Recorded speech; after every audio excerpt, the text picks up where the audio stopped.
বন্ধুরা, আপনারা কি জানেন জাহান্নামের মধ্যে এমন একটি জায়গা রয়েছে যেখানে বরফের আযাব দেওয়া হবে।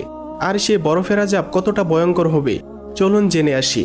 বন্ধুরা, আপনারা হয়তো শুনেছেন জাহান্নামের আগুন এতটাই গরম যেখানে আল্লাহ তাআলার রহমতের পানি 70 বার ডালার পর তা দুনিয়ার আগুনে পরিণত হয়েছে। জাহান্নামীদের আগুনের হাতুড়ি দ্বারা পিটানো হবে এবং সীসা গলিয়ে জাহান্নামীদের চোখে ডালা হবে। কতটা ভয়ঙ্কর আর কষ্টদায়ক হবে সেই জাহান্নামের আযাব। কিন্তু আপনি কি জানেন জাহান্নামের মধ্যে এমন একটি জায়গা রয়েছে যেখানে বরফের আযাব দেওয়া হয়? তার নাম হলো জামহারির, যেখানে বরফের আযাব দেওয়া হবে। যখন জাহান্নামীদেরকে সেখানে নিয়ে যাওয়া হবে তখন তাদের শরীরের মাংস টুকরো টুকরো হয়ে পড়তে থাকবে। তখন জাহান্নামীরা চিৎকার করতে করতে বলবে, আমাদের জাহান্নামের আগুনে নিয়ে যাওয়া হোক, আমাদের আগুনের শাস্তি দেওয়া হোক। হে প্রিয় ভাই ও বোনেরা, একবার ভাবুন কেমন হবে জাহান্নামের ভয়াবহ আযাব। জাহান্নামের আগুনের কথা ভেবে হলেও চলুন না আল্লাহ তাআলার কাছে সবাই ক্ষমা চাই।